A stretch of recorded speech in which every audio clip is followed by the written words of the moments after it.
Before the friendships fractured, before the trust collapsed, before the evidence demanded answers, there was a secret confrontation inside a New York penthouse. Blake Lively, Justin Baldoni, Ryan Reynolds, and two people nobody expected to be in the room, Taylor Swift and Hugh Jackman. That 5-hour meltdown set off a chain reaction of leaked files, unsealed evidence, and PR warfare that's now spiraling across Hollywood. And the craziest part? The judge just confirmed that the most damning pieces of this story are finally coming out. And that brings us straight to the ruling Blake Lively's team hoped would never arrive. It didn't trend, it didn't go viral, but legally, it was a sledgehammer. Because this time, the judge didn't simply deny a request or shift a deadline. He ordered everything unsealed. Emails, texts, signal logs, internal recordings, production timelines, studio correspondence, and metadata that appears to show messages being deleted. Suddenly, the penthouse blow-up, the one involving Taylor Swift and Hugh Jackman, wasn't just drama. It was evidence. And that's where the foundation of Blake's case began to crack. For months, Blake believed she had the advantage. She had the public behind her. She had sympathetic headlines. She had massive star power. And most of all, she had a quiet but powerful belief that Justin Baldoni had mishandled the project and derailed her reputation. But the newly unsealed material exposes a different reality, one that began before filming ever started. According to new accounts, that penthouse meeting was not a creative discussion. It was an emotional collision. Ryan Reynolds, normally composed, reportedly spent 5 to 6 hours confronting Baldoni about direction, control, and the identity of It Ends With Us. Blake was upset. Justin was overwhelmed. Taylor Swift tried to calm the room. Hugh Jackman attempted to mediate. This wasn't a disagreement. It was the moment the project tore in half. And right after that clash, Blake's behavior shifted dramatically behind the scenes. Crew members say she began taking more control, requesting photo ID name badges for the entire crew, reshaping wardrobe, challenging casting choices, intervening in HR disputes, pushing for rewrites, firing editors, replacing the composer, demanding new cuts of the film, and lobbying aggressively behind the scenes for directing credit. Some saw this as Blake pouring her heart into a project she believed in. Others saw it as an attempt to steer the film away from Baldoni's creative vision. Whatever the reason, the tension on set was unmistakable. Then came the book bonanza incident. Blake bringing cast members to the event without studio approval. This wasn't a small miscommunication. Studios are extremely sensitive about unauthorized public appearances tied to unfinished projects. Wayfarer felt blindsided. Justin felt cornered. Sony felt pressured. The strain kept building. And that's when the Sony call happened, the call at the center of this entire storm. Sony executives read a statement they wanted Wayfarer to sign, a statement Blake allegedly helped craft, a statement Ryan allegedly supported, a statement that, according to people familiar with the call, would shift responsibility away from Blake and onto the studio and production team. Jamie Heath from Wayfarer pressed record, secretly. Not because he wanted to expose Blake, but because something felt wrong. And what that recording captured is now the most hotly protected piece of evidence in this entire case. The judge has now ordered its surrounding communications unsealed. Here's where the story twists again. Justin Baldoni's publicist, Jennifer Ale, kept a detailed timeline of everything that happened around the meltdown, the production disputes, and the film's premiere delay. That timeline was sent directly to Melissa Nathan, one of Hollywood's most feared crisis managers. Not to Sony, not to the studio lawyers, to Melissa Nathan, the same PR heavyweight whose name has surfaced in the Stephanie Jones scandal and Rebel Wilson's dispute. That timeline now sits in the stack of evidence being reviewed. And if those entries match the metadata and deleted message logs, Blake's entire narrative may start to collapse under its own weight. Because for the first time, The story isn't shaped by headlines, curated PR moments, or emotional interviews. It's shaped by files, raw files that weren't meant to be seen. And Blake Lively is no longer just fighting a co-star, or a director, or a film studio. She's fighting the digital trail, one that may show a very different version of what happened on It Ends With Us. One that could explain the sudden shift from creative disagreements to a full-blown legal meltdown. And that leads directly into the PR war that neither Blake or Justin ever thought would go this far. The moment the judge ordered everything unsealed, the legal fight transformed into something much bigger, a full-scale PR war.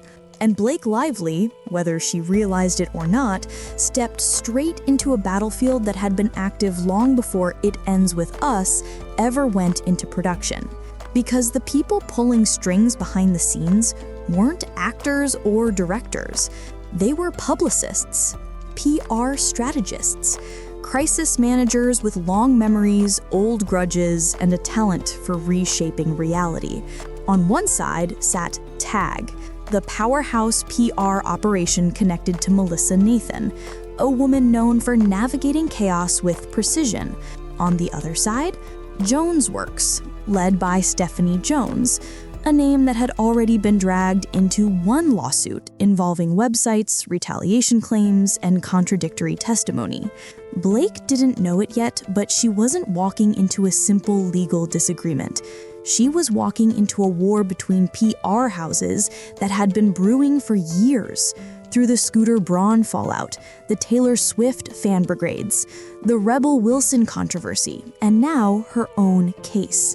And while she didn't choose a side intentionally, the optics made it impossible to ignore. She had positioned herself next to Stephanie Jones whether she meant to or not. Justin Baldoni, on the other hand, aligned himself, quietly but unmistakably, with TAG. His publicist, Jennifer A.L., didn't just keep a timeline. She handed that timeline straight to Melissa Nathan. A strategic move, a protective move, a move that showed Baldoni's team understood exactly where this was going. And Blake's team? They were already losing ground. Because when documents began circulating, emails, time-stamped notes, call logs, they all painted a picture that didn't align with Blake's public narrative.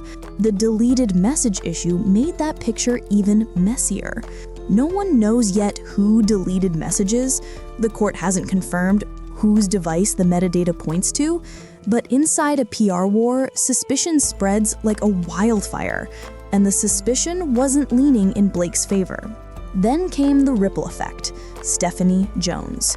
Her name reappeared in newly unsealed emails, not as a villain, not as a mastermind, but as someone who may have been included in more communications than she previously admitted.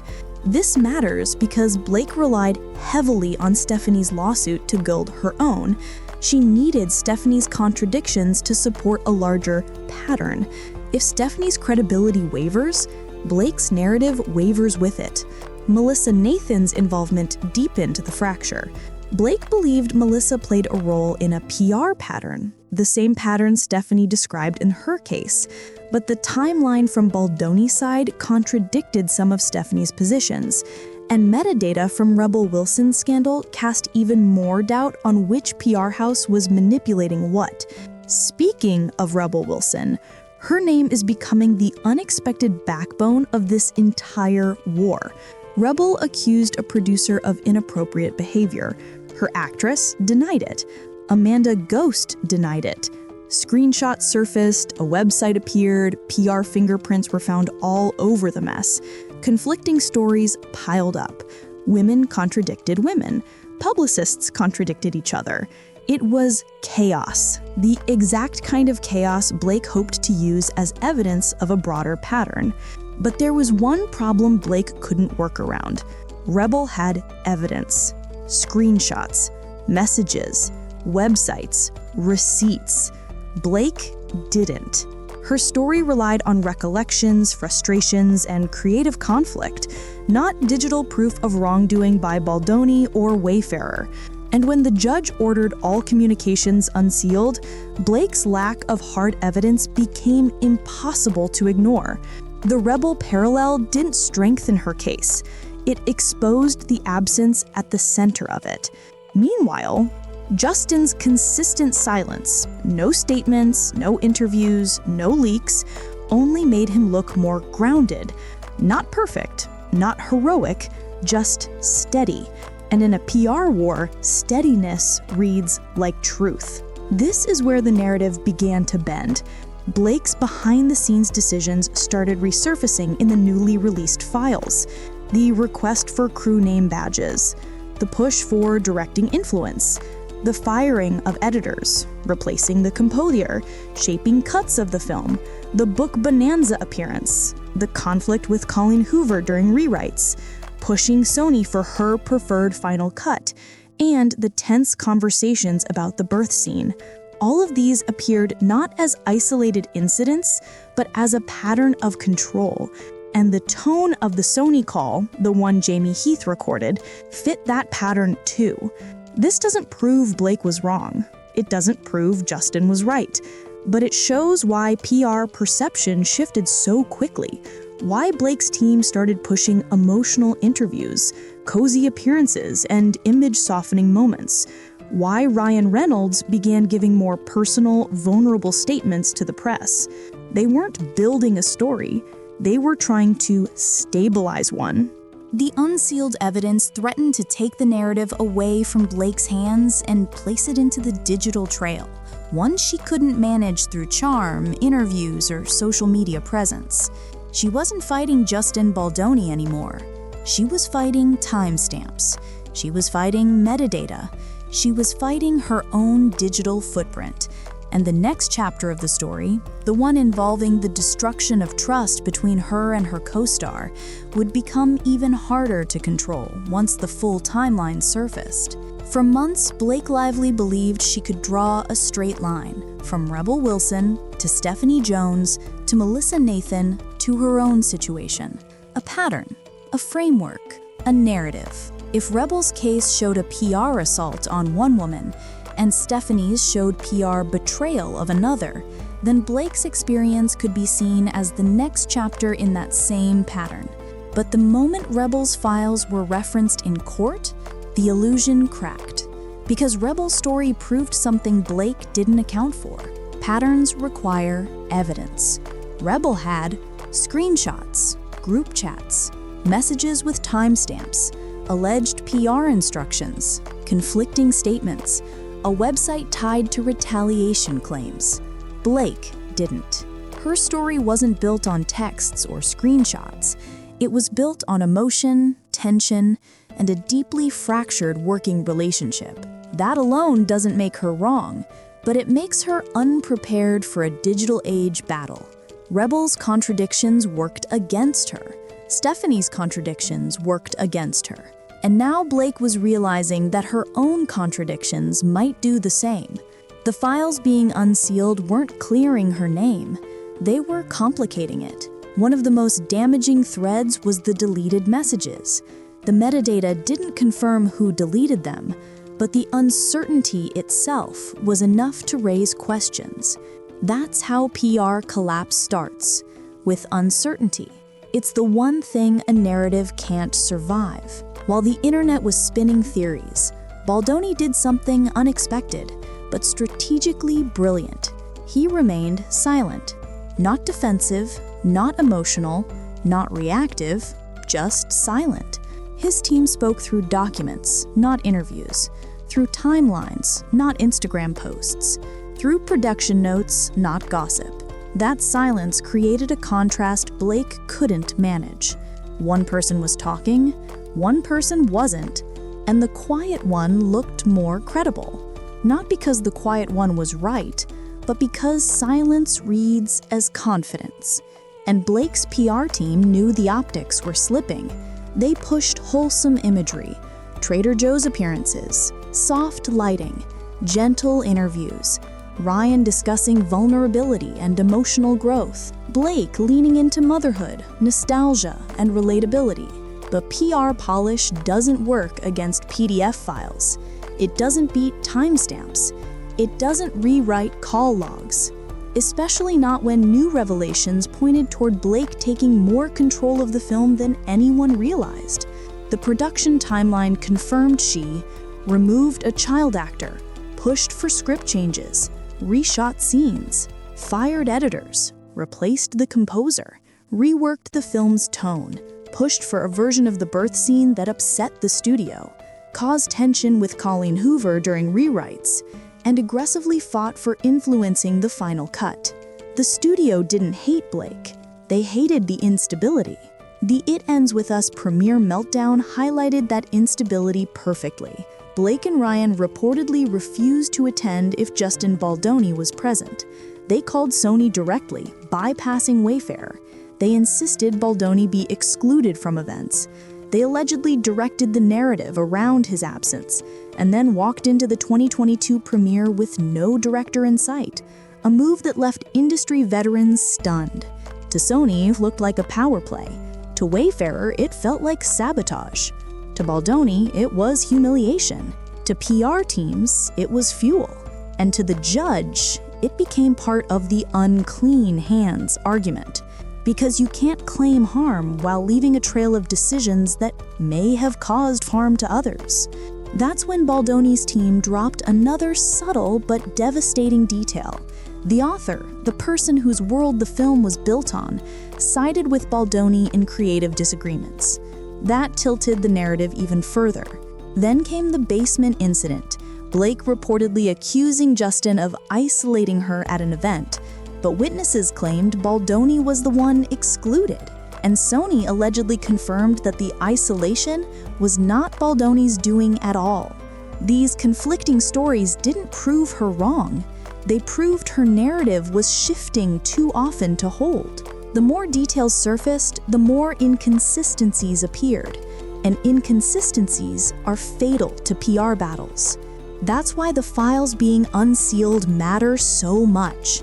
They will show who deleted messages, who pressured who shaped the Sony statement, what was said before the penthouse fight, what was agreed during the rewrites, who forced creative changes, who pushed for certain cuts, how calls actually unfolded, why the recording exists, and what the Baldoni timeline captured. Blake Lively wasn't prepared for her own digital trail to become the enemy. She expected Justin's actions to build her case. She didn't expect her own choices to build his. And as the contradictions pile up, the biggest one, the one her team hoped would never resurface, is about to re-enter the story, her image. Because while Justin stays quiet, while the evidence expands, while the PR houses sharpen their strategy, the public is remembering something Blake hoped was forgotten. Something that doesn't fit the narrative of a woman unfairly targeted, and that contradiction, the one buried in her past, may be the most damaging twist of all. The deeper this story goes, the more one truth becomes impossible to avoid. Blake Lively isn't just fighting a lawsuit, she's fighting her own image. For years, Blake cultivated something rare in Hollywood, a reputation that was warm, relatable, wholesome even. It was the persona fans connected with, the bright, effortless girl-next-door energy that made her one of entertainment's most adored public figures. But scandals don't care about personas, and evidence doesn't care about charm. Because as the production notes, emails, and timelines surfaced, another conversation began rising, one Blake hoped would never return, the plantation wedding. It was supposed to stay in the past. Ryan apologized. Blake reflected. They addressed it. The press moved on. Or at least that's what they believed. But in a narrative where Blake claims her reputation was destroyed unfairly, people naturally revisit the question, was her reputation truly spotless to begin with? This isn't an attack, it's a contradiction, one that resurfaced organically, not by Justin or Wayfarer, one that the unsealed files can't erase. The plantation wedding becomes part of a bigger pattern that Blake didn't expect. People don't just judge your actions, They judge how your actions align with your image. And here, the alignment cracks.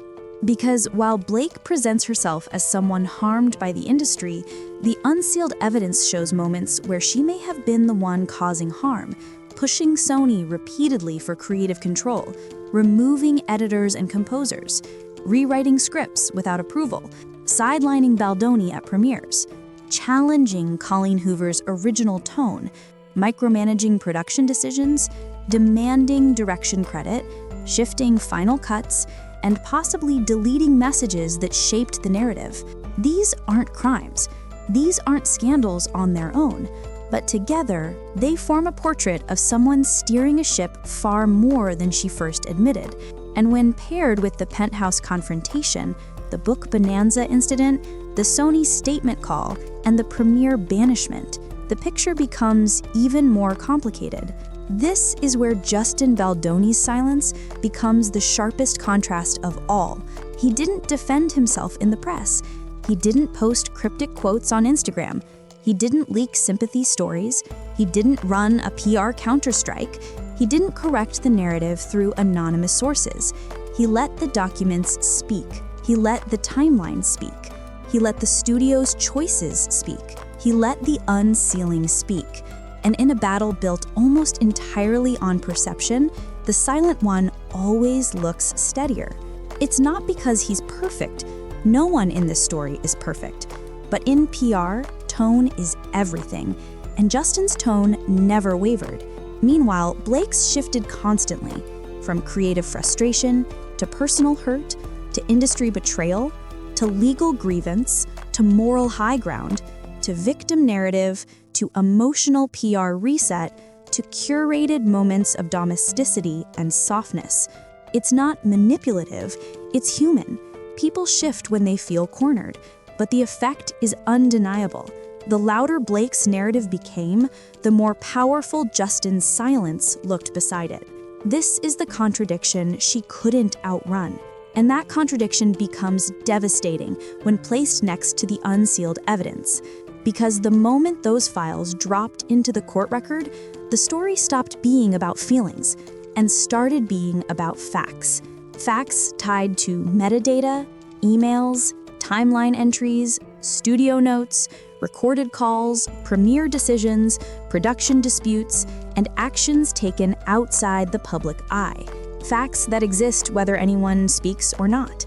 And the deeper you look into those facts, the more this story stops looking like a woman betrayed and starts looking like a narrative that never was built on solid ground. That's the danger of relying on PR instead of documentation. PR moves hearts. Evidence moves judges. And when those two collide, PR always breaks first. Now the industry waits for the next chapter, because the unsealed evidence is only the beginning. There are still messages to be authenticated, timelines to be reconciled, depositions to be cross-checked, phone logs to be analyzed, and recordings to be compared to statements, and questions the penthouse witnesses may eventually have to answer. Taylor Swift, Hugh Jackman, Ryan Reynolds, Justin Baldoni, Blake Lively, all tied to one moment that started everything. Blake Lively wasn't prepared for her own digital trail to become the enemy. She expected Justin's actions to build her case. She didn't expect her own choices to build his. And as the contradictions pile up, the biggest one, the one her team hoped would never resurface, is about to re-enter the story, her image. Because while Justin stays quiet, while the evidence expands, while the PR houses sharpen your strategy, the public is remembering something Blake hoped was forgotten. Something that doesn't fit the narrative of a woman unfairly targeted. And that contradiction, the one buried in her past, may be the most damaging twist of all. The deeper this story goes, the more one truth becomes impossible to avoid. Blake Lively isn't just fighting a lawsuit, she's fighting her own image. For years, Blake cultivated something rare in Hollywood, a reputation that was warm, relatable, wholesome, poetic even. It was the persona fans connected with, the bright, effortless, girl-next-door energy that made her one of entertainment's most adored public figures. But scandals don't care about personas, and evidence doesn't care about charm, because as the production notes, emails, and timelines surfaced, another conversation began rising, one Blake hoped would never return: the plantation wedding. It was supposed to stay in the past. Ryan apologized, Blake reflected, they addressed it. The press moved on, or at least that's what they believed. But in a narrative where Blake claims her reputation was destroyed unfairly, people naturally revisit the question: was her reputation truly spotless to begin with? This isn't an attack, it's a contradiction, one that resurfaced organically, not by Justin or Wayfarer, one that the Unsealed files can't erase. The plantation wedding becomes part of a bigger pattern that Blake didn't expect. People don't just judge your actions, they judge how your actions align with your image. And here the cracks climb, because while Blake presents herself as someone harmed by the industry, the unsealed evidence shows moments where she may have been the one causing harm, pushing Sony repeatedly for creative control, removing editors and composers, rewriting scripts without approval, sidelining Baldoni at premieres, challenging Colleen Hoover's original tone, micromanaging production decisions, demanding direction credit, shifting final cuts, and possibly deleting messages that shaped the narrative. These aren't crimes. These aren't scandals on their own, but together they form a portrait of someone steering a ship far more than she first admitted. And when paired with the penthouse confrontation, the book bonanza incident, the Sony statement call, and the premiere banishment, the picture becomes even more complicated. This is where Justin Baldoni's silence becomes the sharpest contrast of all. He didn't defend himself in the press. He didn't post cryptic quotes on Instagram. He didn't leak sympathy stories. He didn't run a PR counterstrike. He didn't correct the narrative through anonymous sources. He let the documents speak. He let the timeline speak. He let the studio's choices speak. He let the unsealing speak. And in a battle built almost entirely on perception, the silent one always looks steadier. It's not because he's perfect. No one in this story is perfect. But in PR, tone is everything. And Justin's tone never wavered. Meanwhile, Blake's shifted constantly, from creative frustration to personal hurt, to industry betrayal, to legal grievance, to moral high ground, to victim narrative, to emotional PR reset, to curated moments of domesticity and softness. It's not manipulative, it's human. People shift when they feel cornered, but the effect is undeniable. The louder Blake's narrative became, the more powerful Justin's silence looked beside it. This is the contradiction she couldn't outrun, and that contradiction becomes devastating when placed next to the unsealed evidence.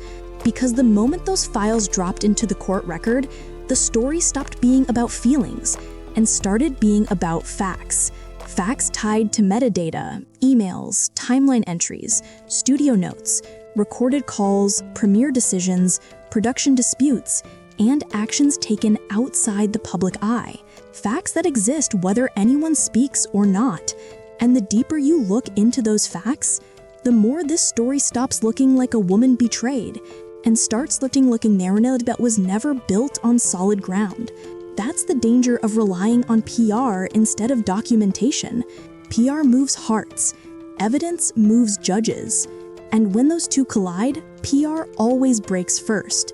Now the industry waits for the next chapter, because the unsealed evidence is only the beginning. There are still messages to be authenticated, timelines to be reconciled, depositions to be cross-checked, phone logs to be analyzed, recordings to be compared to statements, and questions the penthouse witnesses may eventually have to answer.